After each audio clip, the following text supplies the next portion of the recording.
Friends, എല്ലാവർക്കും നമസ്കാരം. Entertainment കീഴിലേക്ക് എല്ലാവർക്കും സ്വാഗതം. എന്റർടൈൻമെന്റ് കീഴിലെ എപ്പിസോഡാണ്. ഒരുപാട് അപ്ഡേറ്റ്സ് കണ്ട് എല്ലാം കിക്കത്തിന്റെ കീഴിലേക്ക് പോവാം. ഓക്കെ, ഫസ്റ്റ് വൺ പോന്നോട്ടെ. ഇന്ന് ഭയങ്കര സ്പീഡാട്ടോ. ഇന്നത്തെ നമ്മുടെ മെയിൻ തീം തന്നെ സ്പീഡാണ്. ഓക്കെ, തെറ്റിയാലും കുഴപ്പമില്ല, ശരിയാണെങ്കിലും കുഴപ്പമില്ല. ഫസ്റ്റ് വൺ, ഒരു ദുരൂഹ സാഹചര്യത്തിൽ ചാക്കോച്ചൻ നായകനാവുന്ന സിനിമയാണ്. സജിൻ ഗോപ് ഉണ്ട്, ദിലീഷ് പോത്തനുണ്ട്, ചിദംബരം ഉണ്ട്. സിനിമയുടെ റിലീസ് ഡേറ്റ് ഏപ്രിൽ 15-ാം തീയതി. രതീഷ് ബാലകൃഷ്ണ പൊതുവാൾ സംവിധാനം ചെയ്ത് പുറത്തു വരുന്ന സിനിമയാണ്. സിനിമയുടെ ബുക്കിംഗ് തുടങ്ങിയിട്ടുണ്ട്. ഒരു ന്യൂ പോസ്റ്റർ വന്നിട്ടുണ്ട്. നല്ല സിനിമ ആവട്ടെ, അടിപൊളിയാവട്ടെ. അടുത്തത് പള്ളിച്ചട്ടമ്പി. സിനിമയുടെ ബുക്കിംഗ് ഇന്ന് 6 മണിക്ക്. അപ്പൊ ഞങ്ങൾ മുന്നേ തുടങ്ങിട്ടോ. നിങ്ങൾ തുടങ്ങിക്കോ. അതായത് ഏപ്രിൽ 15-ന് റിലീസാകുന്ന 2 സിനിമകളുള്ളത്. പള്ളിച്ചട്ടമ്പിയും ഒരു ദുരൂഹ സാഹചര്യത്തിലും. ഞങ്ങൾ ആൾറെഡി തുടങ്ങി മുന്നേ. ഞങ്ങൾ ഇന്ന് 6 മണിക്ക് തുടങ്ങും. അത് അതിഗംഭീരമായിട്ട് അങ്ങ് തുടങ്ങും. ഓക്കെ, എന്താണെങ്കിൽ സിനിമയുടെ സെൻസറി കഴിഞ്ഞിട്ടുണ്ടായിരുന്നു. US സർട്ടിഫിക്കറ്റ് ആണ്. 2 മണിക്കൂറും 10 മിനിറ്റും 36 സെക്കൻഡുമാണ് സിനിമയുടെ ഡ്യൂറേഷൻ. നല്ല ഡ്യൂറേഷൻ കിട്ടും. പക്ഷെ ദുരൂഹ സാഹചര്യത്തിൽ 2.5 മണിക്കൂറുണ്ട്. അത് നല്ലതല്ല. 2 മണിക്കൂർ 35 മിനിറ്റ് ആണെന്ന് എനിക്ക് തോന്നുന്നു ഡ്യൂറേഷൻ. പടം കിടലാണെങ്കിൽ എന്ത് ഡ്യൂറേഷൻ. പക്ഷെ എനിക്ക് രതീഷ് ബാലകൃഷ്ണ പൊതുവാളുടെ കാര്യത്തിലേക്ക് ഇപ്പൊ ഡൗട്ട്. നിന്റെ ആ ഡൗട്ടൊക്കെ മാറിയിട്ടായിരിക്കും നീ തിയേറ്ററിൽ നിന്ന് ഇറങ്ങാൻ പോണത്. ഡൗട്ട് തീരാന്ന് പറഞ്ഞു കഴിഞ്ഞാൽ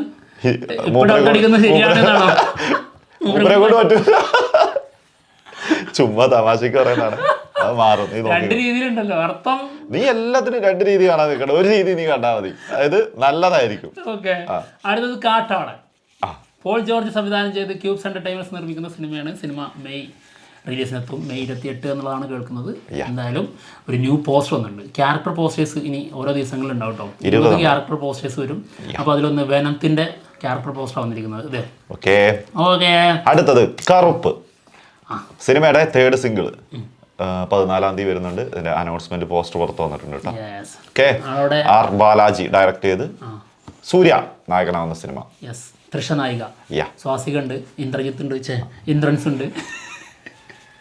സ്പീഡിൽ പൊക്കോ, അടുത്ത് പറഞ്ഞു നോക്കോ. അല്ലേ, ഇതിലിപ്പോ ഈ പോസ്റ്ററിൽ ഇങ്ങനെ കിടക്കുന്നതാണ് കാണുന്നത്. ആ അമ്പലത്തിന് മുമ്പുള്ള എല്ലാ കണ്ടന്റുകളേ ഇത് സിംഗിൾസ് ഒക്കെ വളരെ മോശമായിരുന്നു. അതേപോലത്തെ ആ ക്ഷീണം ഇല്ലാതിരിക്കട്ടെ. സിനിമ റിലീസ് ചെയ്ത് കഴിയുമ്പോൾ ഈ കടത്തം കിടക്കുമോ എനിക്ക് കണ്ടറിയാം. എന്തായാലും മെയ് 14-ാം തീയതിയാണ് സിനിമ റിലീസ് നിർത്തുന്നത്. മെയ് അല്ലേ? മെയ്. ഓക്കെ, അടുത്തത് പ്ലൂട്ടോ സിനിമയുടെ ഫസ്റ്റ് ഗ്ലിംസ് ഇന്നലെ 5 മണിക്ക് പുറത്തു വന്നിട്ടുണ്ടായിരുന്നു. അൽത്താഫ്, നീരജ് മാധവ്, അജു വർഗീസ് ഇവരൊക്കെ പ്രധാന വേഷത്തിലെത്തുന്ന സിനിമയാണ്. നായികയായിട്ടെത്തുന്നത് അർഷ ബൈജു. ഓക്കെ, എന്തായാലും ആദിത്യൻ ചന്ദ്രശേഖരനാണ് സിനിമ സംവിധാനം ചെയ്യുന്നത്. ഇതിന്റെ സംവിധായകൻ ആയിരുന്നില്ല ആദ്യം തുടക്കത്തില്. ചേഞ്ച് ചെയ്താണ്. എന്തായാലും ഗംഭീരമായിട്ടുള്ള ഗ്ലിംസ് ആണ് വന്നിരിക്കുന്നത്. ഗ്ലിംസ് എന്ന് പറയാനുള്ളതുകൊണ്ട് നേരത്തെ വന്ന ഗംഭീരമായിട്ടുള്ള ഗ്ലിംസ് കൊള്ളാം. അടുത്തത് അയ്യോ, അടുത്തത് മറന്നു പറഞ്ഞോട്ടോ. ഞാൻ അല്ലെങ്കിൽ കയറി പിടിക്കൂട്ടോ. ഞാൻ ഭയങ്കര ഫാസ്റ്റാണ്. ആണല്ലേ. നിവിൻ പോളിയുടെ 50ാമത്തെ സിനിമ. അത് അൽഫോൻസ് പുത്രൻ ഡയറക്റ്റ് ചെയ്യും. പ്രേമത്തിന് ശേഷം ഇരുവരും ഒരുമിക്കുന്നു. ഓക്കെ, ഒരു വെട്ടിച്ചില്ല ഐറ്റം ഇങ്ങോട്ട് തരണേ. ഒരുപാട് വേവിക്കണ്ട, അൽഫോൻസ് പുത്രനോടാണ്. ഒരുപാട് വേവിച്ച ഒരു ഐറ്റം ഗോൾഡ് അല്ലേ ഉരുക്കി ഞങ്ങൾക്ക് തന്നത്. ഞങ്ങളെ അണ്ണാക്കിലേക്കാണ് വെച്ച് തന്നത്. അന്നത്തെ ഒരു അവസ്ഥ അല്ലേ, സഹനീയം. ഓർക്കാൻ വയ്യ. ഓക്കെ, പിടി തുറന്നായിരുന്നു. അല്ല, സ്പീഡ് കുറച്ച് കൂടുതലായതുകൊണ്ട്. അതെ, എനിക്ക് ഡൗട്ട് ഒന്നുകൊണ്ടാ ചോദിച്ചേ. കഥയൊക്കെ പറഞ്ഞിട്ടേ. വാഴ 2 150 കോടിയിലേക്ക് കടന്നിരിക്കുന്നു. 150 കോടി ക്ലബിൽ കയറിയിട്ടുണ്ട് കേട്ടോ മോനെ. 11 ദിവസം കൊണ്ടാണ് സിനിമ 150 കോടിയിലേക്ക് കടന്നിരിക്കുന്നത്. 4ാമത്തെ സിനിമയാണ് മലയാളത്തിലെ. 4ാമത്തെ സിനിമ. അതായത് എമ്പുരാൻ, ലോക, പിന്നെ തുടരും, ഇപ്പതാ വാഴ 2. അതന്നെ കറക്റ്റാ. അപ്പൊ ആവേശം കയറിയിട്ടില്ലേ? ആവേശം 150 കോടിയുണ്ട്. പക്ഷെ അത് ദിവസങ്ങൾ കൂടുതലുണ്ടായിരുന്നു, 11 ദിവസം കൊണ്ടല്ല. അപ്പൊ അത് തെറ്റാണ്. നമ്മൾ പറഞ്ഞ രീതി ശരിയല്ല. നീ പറഞ്ഞത്, നമ്മളല്ല, നീ പറഞ്ഞത്. അതായത് അങ്ങനെ അർത്ഥം ഇല്ലായിരുന്നു. എങ്ങനെ അർത്ഥമുണ്ടോ? ഏതർത്ഥം? മലയാളത്തിൽ നിന്ന് മലയാളത്തിലെ 4 സിനിമകളാണ് ഈ 11 ദിവസം അങ്ങനത്തെ ടൈം പീരീഡ് ഉണ്ടല്ലോ, അതിന്റെ ഉള്ളില് 150 കോടി നേടിയിരിക്കുന്നത്. അല്ലാതെ 150 കോടി എത്ര സിനിമയുണ്ട്? തുടക്കത്ര കുറഞ്ഞ ദിവസം കൊണ്ട്. എമ്പുരാൻ എത്ര? 4 ദിവസമോ? 4 ദിവസമുള്ളൂ. 7 ഒന്നുമില്ല, 4 ദിവസമുള്ളൂ. 7 ദിവസം കണ്ടാണ് ലോക. ലോക ഇല്ലേ അത്രയും പോയിട്ടില്ലേ? തുടരും ലോകയും 10 ദിവസം കൊണ്ട് 150 കോടിയോ? 150 കോടി. എമ്പുരാൻ എന്താ പറയണേ 4 ദിവസം കൊണ്ട് മറ്റേ 150 കോടി ക്ലബിൽ കയറിയിട്ടില്ലാന്നോ? അല്ല ലോക 4 ദിവസം കൊണ്ട് നല്ലെന്ന് 10 ദിവസം കൊണ്ട് 150 കോടി. ലോകയും തുടരും 10 ദിവസം കൊണ്ട് 150. ഒന്ന് ചെക്ക് ചെയ്തിട്ടുള്ളൂ. എന്നാ പിന്നെ അതിന്റെ ബാക്കി നോക്കിട്ടു. നീ എന്താ പറയുന്നത്? അതായത് എമ്പുരാൻ ഒറ്റ ദിവസം കൊണ്ട് 68 സംതിങ് കിട്ടിയിട്ടുണ്ട്. അതുകൊണ്ടാണ് കുറഞ്ഞ സമയം കൊണ്ട് 150. ജസ്റ്റ് നോക്കാലോ, നമുക്ക് നോക്കുന്നതിന് കുഴപ്പമൊന്നുമില്ലല്ലോ. ഓക്കെ അല്ലേ? നോക്കണ്ടേ? നമുക്ക് ഡൗട്ട് വന്നാൽ അപ്പം അത് ക്ലിയർ ചെയ്തിട്ട് പോകണം. പിന്നല്ല വെച്ചോണ്ടിരിക്കാൻ പാടില്ല. വെച്ചോണ്ടിരുന്ന അപ്പം അത് ഭയങ്കര പ്രശ്നമായി മാറും മനസ്സിനെ. ഇതിപ്പോ എവിടെ പോയിട്ട് ഞാൻ തപ്പി കണ്ടുപിടിക്കുന്നതാണ്.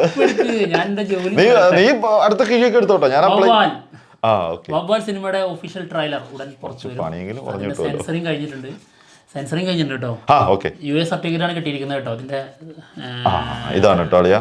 4 ദിവസം കൊണ്ട് 10 ദിവസം കറക്റ്റ് കേട്ടോ. ഞാൻ 7 ഞാൻ മനസ്സിൽ കരുതിക്കൊണ്ടിരുന്നത്. 10 ദിവസം തുടരും, 11 ദിവസം വാഴ.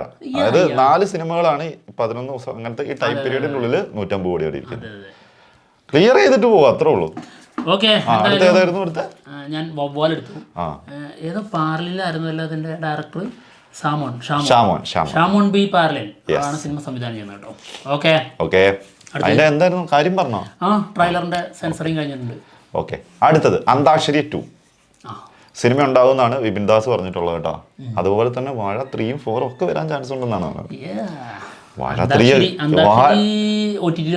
അതെ, വാഴ 3 ഒക്കെ വന്നിട്ടുള്ള അവസ്ഥ അതിന്റെ ഹൈപ്പ് എന്തായിരിക്കും? ടീം മൊത്തം വന്ന അങ്ങനെ ഉണ്ടാവും. അത് വാഴയിലെ ഫസ്റ്റ് ടീം, സെക്കൻഡ് ടീമും ഇനി അമീൻ ടീം ഇതിലേക്ക് വരുന്നതും വേറെ ലെവലായിരിക്കും, വേറെ പരിപാടി ആയിരിക്കും കേട്ടോ. അപ്പൊ അപ്പുറത്ത് അപ്പോഴും ഒരു ടീം വേണല്ലോ പുതിയതായിട്ട് വരാൻ. അത് വേണം. നമ്മളെയൊക്കെ സമീപിക്കും, മിക്കവാറും നമ്മളായിരിക്കും വിളിക്കുക. സാധ്യത ഉണ്ട്, വാഴകളായതുകൊണ്ട് സാധ്യത ഉണ്ട്. പക്ഷെ നല്ല മൂത്ത വാഴകളായതുകൊണ്ട് പൊട്ടരുത് എന്നുള്ളത് കൊണ്ട് സാധ്യത അല്ല. പിന്നെ കുറച്ച് മൂത്ത വാഴ കൂടെ ആയതുകൊണ്ട് ചിലപ്പം വിളിക്കൂല. അതെ, കുറച്ച് കൂടിപ്പോയി. ഓക്കെ, അടുത്ത കിഴി. സ്പീഡ് കുറച്ച് കുറഞ്ഞിട്ടുണ്ട് പെട്ടെന്ന്. എന്റെ ആ തെരഞ്ഞു പോക്കിൽ അല്ല എടാ, നമ്മൾ ക്ലിയർ ചെയ്തിട്ട് പോകണം. നമ്മൾ മറ്റൊരാളെ നമ്മൾ തെറ്റിദ്ധരിപ്പിച്ച് വെക്കാൻ പാടില്ല. അത് ശരിയാണ്. അല്ല, അവർക്ക് കറക്റ്റ് അറിയാലോ, നമ്മളാണ് തെറ്റിദ്ധരിച്ചിരിക്കുന്നത്. അല്ല, നമ്മുടെ തെറ്റിദ്ധാരണയും മാറ്റി പോകണല്ലോ. അല്ല, അടുത്ത ബത്ലഹേം കുടുംബ യൂണിറ്റ്. വാടാ, നിവിൻ പോളി നായകനാവുന്ന ഗിരീഷ് ഷെഡി മൂവി സിനിമയുടെ ഇപ്പൊ നടന്നുകൊണ്ടിരുന്ന ഷെഡ്യൂള് റാപ്പായിട്ടുണ്ട്. ഓക്കെ, ഇനി അടുത്ത ഷെഡ്യൂള് എന്നാണെന്നുള്ളത് അറിവായിട്ടില്ല. ഇനിയും കുറച്ചും കൂടി ബാക്കി ഉണ്ട് കേട്ടോ ഷൂട്ട് ചെയ്യാൻ. ഷൂട്ട് മൊത്തത്തിൽ കംപ്ലീറ്റ് ആയിട്ടില്ല. ഷെഡിന്റെ ലാലട്ടൻ മൂവി ഹേ ജവാനി തോ ഇഷ്ക് ഹോനാ ഹേ സിനിമയുടെ കുറച്ച് പോസ്റ്റേഴ്സ് വന്നിട്ടുണ്ട് കേട്ടോ. കണ്ടോ? വരുൺ ധവാനും ഉണ്ടാവും ചിലപ്പോ. പൂജ ഹെഡ്ജെ, പിന്നെ ആരായിരുന്നു? മൃണാൾ താക്കൂർ. അല്ല, ഇതിനകത്ത് ഞാൻ പിന്നെ ആരായിരുന്നു അറിയാന്ന് എന്നോട് ചോദിക്കേണ്ട ആവശ്യം പോലും ഇല്ലെന്ന് നാട്ടുകാർക്ക് മൊത്തം അറിയാം. ആളിപ്പോ എന്നോട് വലിയ തെറ്റില്ല. മൃണാൾ എന്ന് പറഞ്ഞിട്ടേ, മൃണാൾ താക്കൂറാണ്. മൃണാൾ അല്ലേ? നമ്മള് തെറ്റിച്ച് പറഞ്ഞിട്ടേ എന്തൊക്കെ പ്രശ്നമാണ്. ഓക്കെ, എന്തായാലും ജൂൺ 12-നാണ് സിനിമ റിലീസിന് എത്തുന്നത് കേട്ടോ. ഓക്കെ, അടുത്തത് സെയോൾ. വാടാ മോനെ, സിനിമയുടെ ഷൂട്ട് ഏപ്രിൽ അവസാനത്തോടെ തുടങ്ങുമെന്നുള്ളതാണ് കേൾക്കുന്നത്. ശിവകാർത്തികേയൻ നായകനാവുന്ന സിനിമയാണ്. ശിവകുമാർ മുരുകേശനാണ് സിനിമ സംവിധാനം ചെയ്യുന്നത്. രാജ് കമാൽ ഫിലിംസ് ആണ് സിനിമ നിർമ്മിക്കുന്നത്. അടുത്തത് ഭാഗ്യശ്രീ ബോസ് ആയിരിക്കട്ടെ നായിക. ആളെന്തായാലും ചെന്നൈയിൽ എത്തിയിട്ടുണ്ട്. അടുത്തത് ദളപതി 70 സംഭവിക്കുമോ? KVN പ്രൊഡക്ഷൻസിന് വേണ്ടിയിട്ട് ഒരു സിനിമ കൂടി ആൾ ചെയ്യുമെന്നാണ് പറഞ്ഞിരിക്കുന്നത്. തോന്നുന്നു ഒരു എഗ്രിമെന്റ് അവിടെ വെച്ചിട്ടുണ്ടായിരുന്നു. ഈ സിനിമ ഞാൻ പുറത്തുവിടുന്നുണ്ട്, അടുത്ത സിനിമ എനിക്ക് സാലറി വേണ്ട, ഞാൻ ഫ്രീ ആയിട്ട് ചെയ്തു തരാം, ഇതിന് പകരം ഞാൻ സിനിമ ചെയ്തു തരാം, ഇതിപ്പോ എനിക്ക് ആവശ്യമുണ്ട്, ഇത് ഞാൻ എടുക്കുന്നു, അല്ലെങ്കിൽ ഞാൻ കൊണ്ടുപോകാണ് കൊല വെട്ടിയെടുക്കുന്ന സീനില്ലേ. സത്യം. എന്താണെങ്കിലും വിജയ് ആണ് അത്. വിജയാണ്. വിജയ് മറ്റേ സൈക്കിൾ ഓടിച്ച് വരുമ്പോഴേ മറ്റേ ഫ്ലവർ ബോംബ് ഇട്ടതല്ലേ, ഇറങ്ങി ഓടി പിടിച്ചു വെക്കുന്നുണ്ട് അതിനകത്ത്. എനിക്ക് അതിലത് കണ്ട് ചിരി വന്നത് ഏതറിയോ? ഈ ബോംബ് ഇട്ട ആളില്ലേ, ഫ്ലവർ ബോംബ്, സ്നേഹം കൊണ്ട് ഇട്ടാണല്ലോ ആളെ. ഇത് ഇട്ട് കഴിഞ്ഞതിന് ശേഷം സംഭവിക്കുന്ന കണ്ടിട്ട് ഇതെന്താ സംഭവം, അതിലൊരാൾ ഓടുന്നുണ്ട്. അപ്പൊ സൈക്കിളൊക്കെ ഇട്ട് ഇട്ട് ഓടിയിട്ടുണ്ട്. അല്ല പേടി വേണം, അത് വേറെ സത്യം. എന്നാലും സത്യം അങ്ങനെ സംഭവിക്കൂല, എന്നാലും അല്ല വേണമെങ്കിൽ സംഭവിച്ചേക്കാം. അങ്ങനെ പല കാര്യങ്ങളും സംഭവിച്ചിട്ടുണ്ടല്ലോ. അതെ അതെ അതെ. എന്തായാലും അടുത്തത് എന്തായാലും തളപതി 17 ഉണ്ടാവട്ടെ. ആഘോഷമാക്കാൻ മറ്റൊരു സിനിമ കൂടി. മോഹിനിയാട്ടം 1.33 CR വേൾഡ് വൈഡ് 2 ദിവസം കൊണ്ട്. വിജയ് ഗ്രൂപ്പിന്റെ സിനിമയുടെ ഏറ്റവും ഹയസ്റ്റ് കളക്ഷനാണിത്. ഏത് മൊത്തത്തിലല്ല, 2 ദിവസം കൊണ്ട്. അതായത് ഇത്രയും വേഗത്തിൽ ഇത്രയും കളക്ഷൻ നേടുക എന്ന് പറഞ്ഞു കഴിഞ്ഞാൽ വലിയ സംഭവം. അതായത് ആളുടെ മാത്രമായിട്ടുള്ള സിനിമ കേട്ടോ. അതായത് ആള് ഭാഗമായ സിനിമ എല്ലാം അങ്ങനെയാണെങ്കിൽ ആടൊക്കെ അങ്ങനെയല്ല ഉദ്ദേശിച്ചത്. ആള് മെയിൻ ആയിട്ട് വന്ന സിനിമ. അടുത്തത് പാട്രിയറ്റ്. സിനിമയുടെ ഒരു ബെഞ്ച് മാർക്ക് ആയിരിക്കും എന്നാണ് കുഞ്ചാക്കോവൻ പറഞ്ഞിരിക്കുന്നത് കേട്ടോ. പാട്രിയറ്റ് അത്രയ്ക്കും ഭീകര സാധനമാണ് ചെയ്തു വെച്ചിരിക്കുന്നതെന്നാണ്. എന്തായാലും ഗംഭീരമായിട്ടുള്ള ഒരുപാട് ആൾക്കാരുടെ കഥാപാത്രങ്ങൾ കാണാം. പിന്നെ വേറെ ലെവലിലുള്ള ഒരു സിനിമ തന്നെയാണ്. കണ്ടന്റാണ് മുഖ്യം. ഇതിൻ്റെ മെയിൻ സാധനം കണ്ടന്റാണ്. വേറിട്ടൊരു എക്സ്പീരിയൻസ് കിട്ടും എന്നാണ് പറഞ്ഞിരിക്കുന്നത്. അപ്പോൾ എന്തായാലും നമുക്ക് കാത്തിരിക്കാം. മഹേഷ് നാരായണൻ സംവിധാനം ചെയ്ത് മമ്മൂട്ടി നായകനാവുന്ന സിനിമയാണ്. മോഹൻലാൽ ഇതിലൊരു പ്രധാന വേഷം ചെയ്യുന്നുണ്ട്. പിന്നെ ചാക്കോച്ചനുണ്ട്, ഫഫുണ്ട്. എന്തായാലും നല്ല സിനിമയാട്ടെ. ഒന്നിനാണോ സിനിമ റിലീസിനെത്തുന്നത്. അടുത്തത് തുടക്കം. ജൂഡ് ആൻ്റണി ജോസഫ് സംവിധാനം ചെയ്ത് വിസ്മയ മോഹൻലാൽ പ്രധാന വേഷത്തിലെത്തുന്ന സിനിമയാണ്. സിനിമയിൽ ലാലേട്ടൻ്റെ കഥാപാത്രം, അതായത് മോഹൻലാൽ ഇതിൽ ഒരു കാമിയോ ചെയ്യുന്നുണ്ട്. അത് എക്സ്റ്റൻഡഡ് കാമിയോ എന്നുള്ള രീതിയിലാണെങ്കിലും എന്നാൽ ഒരുപാടൊന്നും ഇല്ല എന്നാണ് കേൾക്കുന്നത്. ഒരു ഫൈറ്റ് സീന്, പിന്നെ കുറച്ച് സീനുകൾ, ഇത്രേ ഉള്ളൂ എന്നാണ് അങ്ങനെയാണ് കേൾക്കുന്നത് കേട്ടോ. അതായത് കഷ്ടിച്ച് 20 മിനിറ്റിന് അടുത്ത് പോലെ എത്തൂല. 20 മിനിറ്റെങ്കിലും ഉണ്ടായാൽ മതിയായിരുന്നു. 20 മിനിറ്റെങ്കിലും നമ്മൾ പ്രതീക്ഷിക്കുന്നു. തീർച്ചയായിട്ടും 20 മിനിറ്റ് നമ്മുടെ പാട്രിയറ്റിൽ എന്തായാലും ഉണ്ട്. അത് 20 മിനിറ്റ് ഉണ്ടാവും. അത് അപ്പോൾ ആ വലിപ്പമുണ്ട്. അപ്പോൾ അത്ര വലിപ്പമില്ല എന്ന് പറയുമ്പോൾ ചെറിയൊരു സങ്കടം, വിഷമം. എന്താണെങ്കിലും അടുത്തത് തലൈവർ 173.